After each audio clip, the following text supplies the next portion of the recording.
Today seemed like a good day to make buttermilk biscuits. It snowed a few days ago, and the snow's still on the ground. So I thought we should probably make some biscuits. Here's a few of the ingredients I'll be using. I am using Crisco today. This recipe is my dad's recipe, and it is hard to beat. So to start, we're going to use 2 cups of all-purpose flour. We're going to add a half a teaspoon of baking soda, 2 teaspoons of baking powder,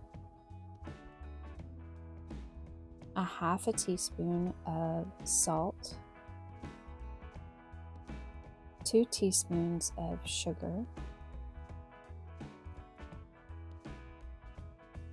and I like to take my fork and just kind of run through it and make sure there's no lumps.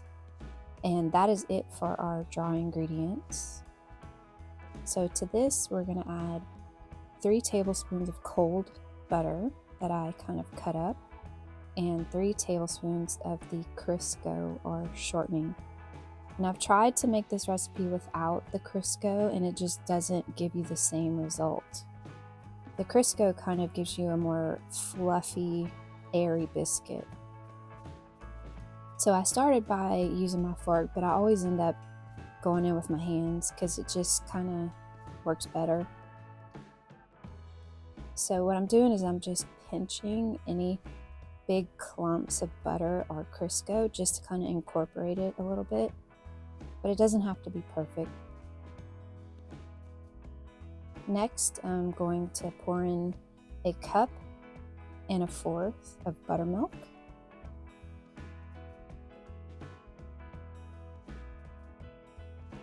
And now I'm going to mix this together just until it's incorporated. I don't want to mix it too much, and the result that you get is a very, very sticky dough. So now I'm coming in with my spatula, and I just want to make sure and get everything off the side of the bowl.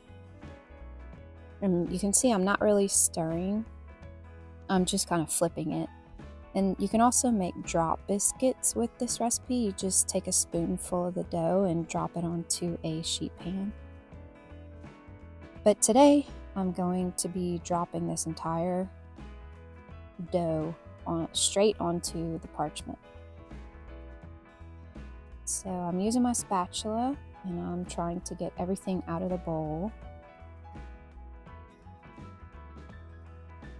And one of the key things about this is you don't really want to mess with it too much. So you can see I put a little thing of flour on the side, and I'm going around and I'm just gently tapping any sticky parts of the dough. And what I want to do is gently press it down to about 3/4 of an inch tall, and I'm just gently working it into kind of a rectangle shape.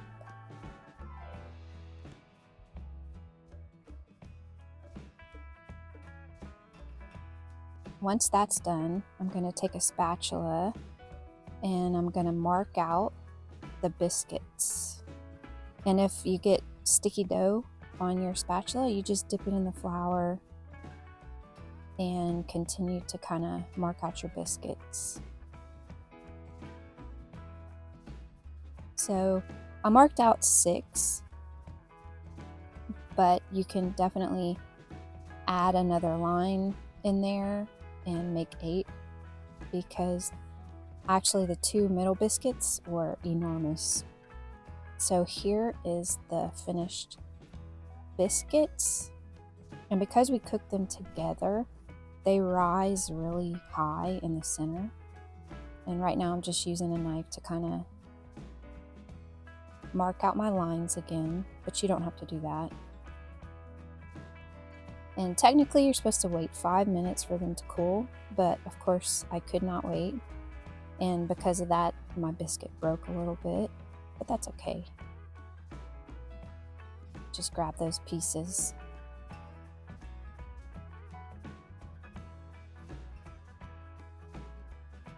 So these biscuits are kind of cake-like, and they're, like I said, they're very fluffy and light. And if you see my spatula, the biscuits are about 1.5 inches tall. And we're going to take the biggest biscuit and butter that up.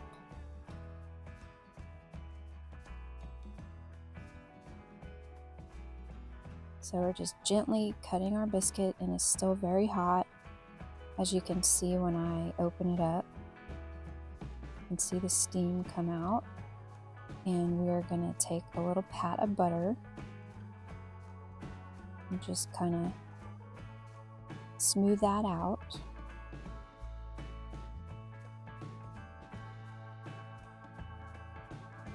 And then we're going to put the top back on and give it a taste. These are light, fluffy, delicious biscuits. This is my dad's recipe. Hard to beat. If you give it a try, let me know what you think. Thanks for watching.